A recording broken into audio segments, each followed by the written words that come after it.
everybody. 5U for here in the chilly snake pit of Columbus, Ohio. Elliott has the first down and more, and Elliott's going to have a touchdown. Carr, watch out! Blake Carr, blazing speed. Can he get there? No, but he's down at the Ohio State 11. Samuel cuts it back. Ohio State wins. Stroud in trouble, and Stroud is sacked again. There's nothing quite like the game. Michigan versus Ohio State, the game of the day, the game of the year, the game of the decade. Call it what you will. This is The Rivalry, sponsored by Elevated Integrity Construction. This is the Rivalry Podcast. Jace, JP, everything Michigan and Ohio State football related. Big shout out to our sponsor, Elevated Integrity Construction. If you are doing a home build, church build, not only do they do the construction, they also do the design element. So if you want something that's going to leave a legacy, go with Integrity. It's elevatedintegrity.com. Elevatedintegrity.com. We are grateful to our friends there for their sponsorship. All right, so we have got Michigan, Ohio State, but before we do that, we're going to break the ice with a little bit of a wheel route. By the way, make sure you subscribe wherever you are getting your podcast, however you're listening or watching. Thank you for that. Be sure to tell a friend. Make sure we get this in front of more eyes and ears. Wow, super official wheel route here. Yeah, there we go. We got Spin that wheel. Wow. Let's see it. What do we have this week? Exciting times.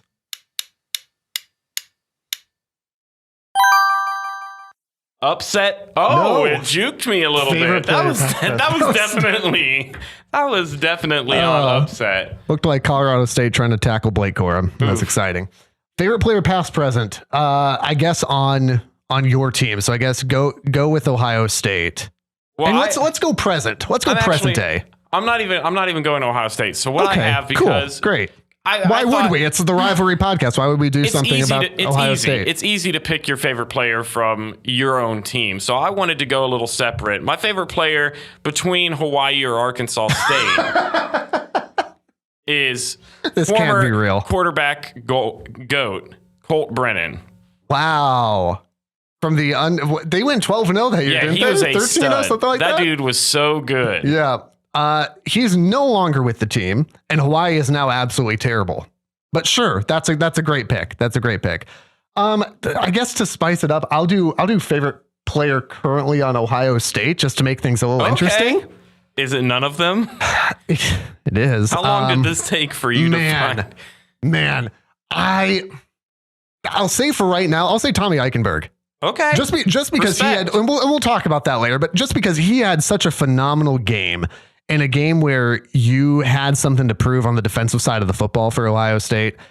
That's the type of guy that you forget it that it's Ohio State with me for a second, Michigan fans. That's the type of guy you want on your team when you have something to prove, someone who steps up in the big moments and makes a play, because that's what it took to get the job done. We'll talk about that here in a second. So I feel like I need to shower now. That was disgusting. Going to say, how did that feel? And that's recorded too. I hate so we this have podcast. that not only in audio but video form. So you can't even listen to the audio and say it wasn't. I hate this podcast a lot sometimes. All right. Well, we want to start things off with Michigan.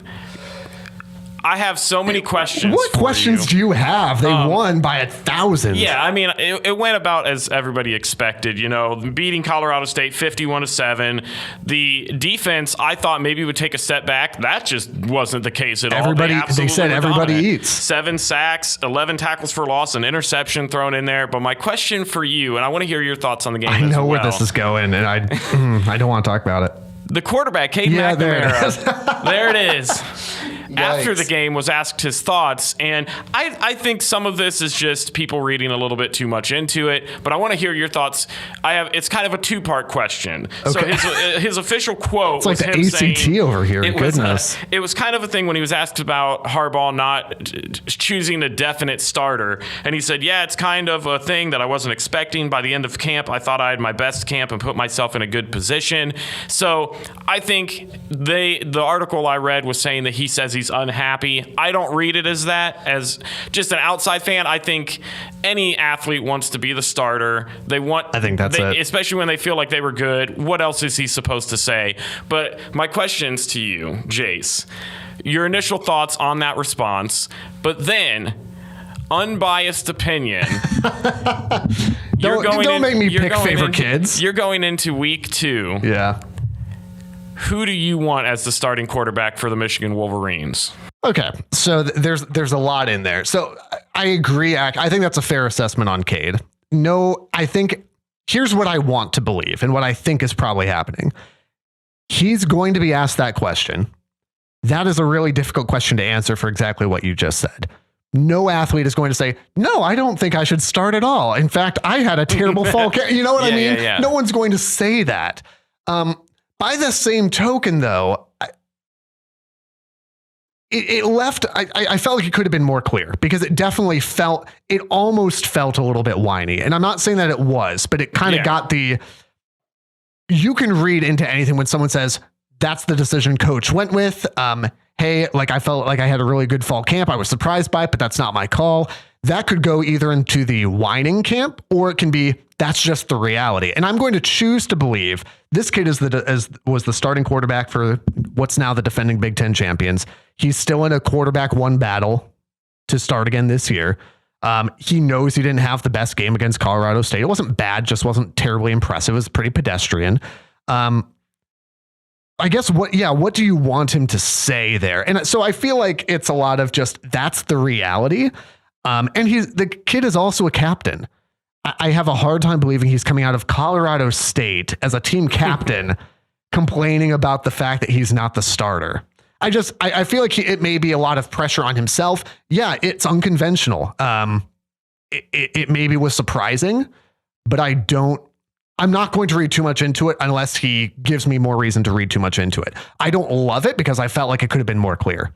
Second part of the question is, well, Harbaugh's already said JJ starting against Hawaii. That's the whole thing, right? So it's Cade with JJ playing, then it's going to be JJ with Cade playing. Right now, it's JJ's job to lose. Anybody who watched the game, it's not like, oh, it was garbage time and JJ came in. Cade struggled on the very first drive. Yeah. I mean, he finished, he was 9 of 18 for only $136. Which is, it's pedestrian is the only word I can come up. Colorado State, you expect bigger numbers. Well, and he looked like, and again, you maybe were reading into this, but it looked to me like he knew that the competition was fierce from JJ, and he tried to do too much, and he got in his own head. That's what it looked like to me. JJ looked calm, cool, collected. Dude is fast. Yeah, I mean, dude is fast. Dude comes in 4 for 4, only for 30 yards, but I mean, he was accurate. 3 rushing attempts, 50 yards, and a touchdown. I mean, the offense just looked like, and we saw little glimpses of this last season too, where the offense just looked like it clicked better. And it looks to me like he took a step beyond where he was naturally, right? But beyond just, hey, he's talented, but he's kind of sporadic all over the place. There were a few plays, last year where he would just run around like crazy in the backfield. He looks calm, cool, collected. He's electric. I think it's his job to lose. Now, that being said, let's look at Hawaii coming up. Here it goes. Hawaii is a terrible football team. Oh, absolutely atrocious. If you thought Colorado State was bad, you're going to love Hawaii. It's kind of like when, I don't know if your parents were like this growing up, we can't afford Fruit Loops, but we can afford Fruity Circle O's. I'm a proud Mountain Holler drinker for life. Mountain Holler, and then if you go way in the back, Hill Yell. Yes. It's in there too. Yes. It's just fantastic. So that's kind of what I'm looking at with Colorado State to Hawaii. So will you learn anything? Maybe, maybe not. But Cade's going to get a chance to play against Hawaii too. So it's not like, one guy got a weaker Everybody's opponent. going to get a chance to play against Hawaii. Well, and frankly, and I'll throw this out there and we can move on, but for a team like Michigan that has struggled at the quarterback position over the last few years, obviously back during the Rich Rod era and the Brady Hoke era and the beginning of Harbaugh's tenure, credit to Jim Harbaugh and the recruiting, because the quarterback, from a depth perspective, I think is as deep as anybody in the country. Oh, yeah, it's solid. Bowman and Orgy and McCarthy and McNamara. I mean, any of those guys could start at a Division I school. Not all at the same school, but at any Division school. So I think that's a good sign. there's not much to say about the game against Hawaii. It's going to be a beatdown. It's in prime time at 8 o'clock on Big Ten Just Network. what everybody wanted. If you want to stay up past midnight watching Michigan trounce Hawaii, you can. Which we will. Because we love college football. Absolutely. I've got it 63-10.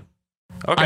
I just, it's not going to be close. Hawaii is very bad. I have kind of a similar takeaway from you. I read the quote from Cade and I thought the same thing. What is this guy supposed to say in that situation? I think I see his point of view. He's the defending Big Ten champion. He was the starter for most of last year. Like, he's a captain. How can you not name that guy a starter? But I also watch J.J. McCarthy play and I go, Cade, we gotta be realistic here, dude. Like, it's great that you checked down every play, but sometimes you gotta throw the ball forward. Yes, and I think McCarthy showed us exactly what everybody already knew. He took a step in that maturity factor, and he just showed what I think everybody already knew, that he is the guy that you want to give the keys to and just let go. And that's hard. It's a tough spot. We talked about it last week on the podcast, where how do you take away a starting job for a guy that has done the job and done what you asked him? I mean, he's done everything you want. Yeah. He's won games. He's beat Ohio State. He won a Big Ten championship. He's not a bad player. It's not like the other members of the team are doing anything. Goodness. So it's tough to bring it down. I don't think you could also tell a lot. The one thing I hate about these games early in the year is they're exciting. You know you're going to win, barring an Appalachian State mishap. 15 years ago, it was all over Twitter, and I could not escape it. But it's those games where you try not to read too much into those because the level of competition is so drastically different. And that's the same thing going into Hawaii. I mean, man, I have never seen, I don't know if it says anything worse about the Mountain West Western Division, that Hawaii is 0-2 and they are losing games. They lost to Vanderbilt. You heard that right, Vanderbilt, 63-10. They gave up 63 points to Vanderbilt and then lost 49-17 against Western Kentucky. And they are still in first place in the Western Division of the Mountain West. That is yikes, unbelievably bad. By the way, as a side note, talk to your kids about an undefeated Vanderbilt. Talk to your kids about undefeated Vanderbilt while you can, because it won't last, but they're 2-0, and that's exciting. But that is just absurd to me. That sticks out widely to me, that they are getting blown out in their first two games. Their quarterback hasn't even thrown a touchdown this year. He's got 4 interceptions on the year. They are just not good. I gave him 10 points too. Yeah, you gave him 10 points. Give me your wild prediction. My prediction is 63-0. I think Michigan's defense showed exactly who they are. They proved some of the doubters. Not saying Michigan's defense was going to be bad, but I think some people expected them to fall off and downgrade a little bit, and I didn't see that at all. Yeah. Granted, it was against Colorado State. I was going to say, competition matters. Competition does matter, but I think Hawaii, as bad as they are, the Michigan offense is just so explosive. You're going to be able to go to bed at a reasonable hour. Yes, if the starters were in all game, they would probably break 100, but because they'll slow it down. Say they won't. A mere 63 is all I can Say they won't break 100 right now. It's not just a game, it's the game. You're listening to The Rivalry. By the way, on Twitter at RivalPod, you retweet this episode with a score prediction. You could win a $25 gift card to Chick-fil-A on Twitter at RivalPod. Make sure you do that. Speaking of defense, let's talk about Ohio State. Here's me posing a question to you as Ohio State beats Notre Dame. I think we know who our quarterback is. Is it Kyle McCord? It is. Okay. I have a question about the Ohio State defense, because all that I have heard after the game was, wow, what a hire to get Jim Knowles. My goodness, what an amazing defense. And again, I gave credit to Tommy Eichenberg at the beginning of the podcast. I am not ready to say, man, Ohio State's defense is just lights out and fixed. Notre Dame has a new starting quarterback, a new starting running back, and their top wide receiver didn't play in the game. And Ohio State trailed that game for half of it. Ryan Day went into this whole thing about it's a top, we fixed some things. It's a top 5 win. That's huge. It's a 17.5 point spread, my guy. Mm-hmm. That is the same spread that Alabama at Texas opened as this week. By the way, that's now up to 20. But it's the same. It's like Alabama struggling most of the game with Texas and then bragging about it. I'm not impressed by that. Notre Dame does not have a good offense. What did you learn about the Ohio State defense? What's your take on that? I do think that they took a step up. I am not willing to jump on board the Jim Knowles train yet and say, man, they just looked incredible. I think Notre Dame being number 5 in the nation clouds a lot of people's mind. I'm with you. I said it last week. Their entire offense was essentially new and young coming into a very hostile Ohio Stadium. It was going to be a tough game regardless. Yeah. And I think a lot of that, although I will say Notre Dame's quarterback surprised me with his poise. He played their well. offense played very conservative, which I kind of expected with throwing in some new young guys in there. It kept them in the game. The one thing I will say, Ohio State didn't have Fleming. They also didn't have Smith and Jigba for a majority of the game, which I think hurts. I do think Notre Dame's defense is as good as it was advertised. I agree. So I think you got to take that into account. You lose 2 of your top receivers early. It's the very first game. There's going to be a little bit of rust always when you're playing a high caliber talent team. And then I also think Notre Dame's just got a good defense. Offensively, they were what we thought. I think nobody expected them to put up 20 plus points against Ohio State. So I think it's fair to say that we're probably on the same page, even as being a Ohio State guy, to go, is the defense good? Maybe. That's kind of my conclusion. Yeah, I'll wait and see by like mid-year when they get into the Wisconsin. Wisconsin comes to town at the end of September, and that might be the one that tells you. Yes, I think right now it's safe to say they improved. I'm not ready to go ahead and say, man, they've got a top offense and top defense, and they're going to be in the national championship and the playoffs. And I'm not ready to say any of that yet. I've got to see more. Even Jim Knowles after the game said, like, we were pretty basic, and I kind of hated that because I'm like, it was a top 5 matchup, and you probably should have done as much as you could. And but I think on the offensive side, I think it is important to mention Fleming was out. He was a game time decision. Smith and Jigba was also out, took a hit to the head, which again, if you understand targeting, please tweet at RivalPod, because I do not. I don't think anybody does. I do not understand it. That's all I'll say on that. Even as a Michigan man, I'm watching that going, I mean, if he's in concussion protocol because he got hit in the head, like, I don't know. But Ryan Day said that they are evaluating him. They're not sure if he'll be good to go this week. Frankly, if I'm Ohio State, I probably don't play him this week. You've got Arkansas State, who won 2 games last year. Hey, the Red Wolves are coming. Don't risk the dude getting injured, taking a weird hit. Let him rest. Yeah, you don't need him. There's no need for him or Fleming, honestly, to come into this game and play. Let them get the extra week to recover, get themselves right, and then you'll see. I will say this, though. Despite missing the receivers, I was not impressed with C.J. Stroud. I'm not surprised to hear you say that. Well, and granted, again, Stroud is one of my least favorite Ohio State players. For a number of reasons. I thought his comments were soft after the game. I thought his comments about not winning the Heisman were terrible. I'm not a fan. And I don't want to berate student athletes or anything like that, but this is a football podcast. From a football standpoint, I don't care for him. That being said, he's wildly talented, but I just did not see it. This is a game where, again, you trailed half the game. Whether you've got Fleming and Njigba or not, you've still got some wild, talented offense. Mm-hmm. You've got to be able to make those plays. If you are a championship caliber quarterback, if you are a Heisman contender, the way that you propose to be, or you purport to be, I got to see that in those big moments when those are the type of Heisman moments that you need to have. I did not see that from him.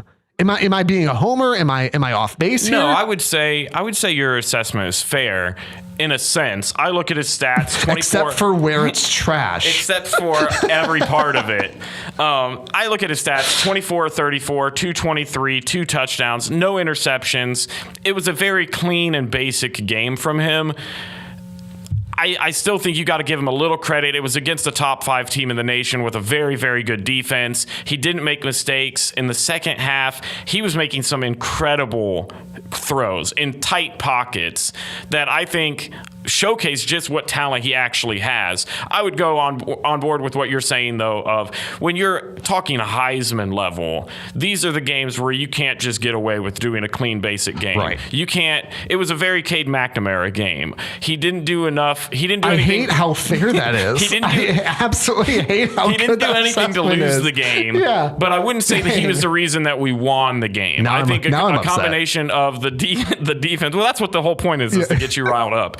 But I think he did enough to solidify the win. He showed some basic leadership capabilities in leading that offense down. And I think he did just enough. But like you said, when you're talking Heisman, I'm expecting 300 plus yards, 3 touchdowns, some more electric plays. And it just wasn't. I want to see him from that perspective. You want to see him make plays that will win you the game, not just not lose. Yeah. When you are 17.5-point favorites at home. Like you just have to. I threw this out at Rival Pod, and I think I upset a few people, and that's okay. But the last drive was beautiful by Ohio State. And my comment was, as they run the ball for 95 yards, they Hassan Haskins Notre Dame. That's hard to say. I mean, Hassan Haskins Notre Dame.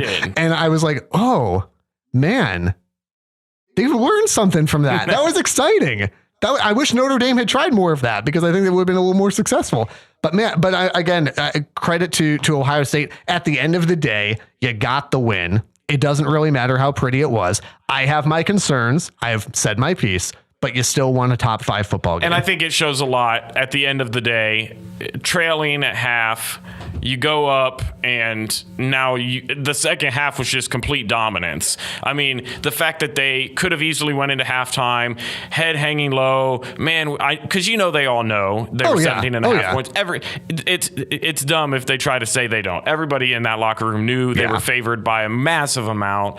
And to come out and be that laser focused, and it was like a completely new team, especially on the defensive side of the ball. Yeah, agree. To shut them out, hold them to so little yardage the entire second half. I forget what it was in the second half, but they outgained them. Much. But they outgained them. It was like 200 or 300 something yards to like 70. I mean, the thing I took away, and I guess we can leave it at this, was going out of that, it would have been old Ohio State, 2021 Ohio State would have counted themselves out of that game. And I don't know if they come back and win. Yeah, that defense would have cracked. Yeah, they would have cracked. But this defense came out and they played their butts off, and the offense came out and said, we know what we can do, and let's go out there and just execute. And they did. And I think that was my biggest takeaway, is the halftime adjustments were actually made, and there was a desire to come out there and win. 59-0 is my prediction for Saturday, because I don't know how else to preview Arkansas State. They went 2-10 last year. I think they beat Central Arkansas, which is apparently a program that exists, and Louisiana Monroe, which I think is Division I. The Raging Cajuns? No. ULM, the Warhawk people. Yeah. Anyway, they're bad. 59-0 is the prediction. My prediction is 56-7. We're not even that far off on our predictions. We might not be far off on our predictions. Doesn't mean we're close, because we were terrible at predicting the Ohio State game.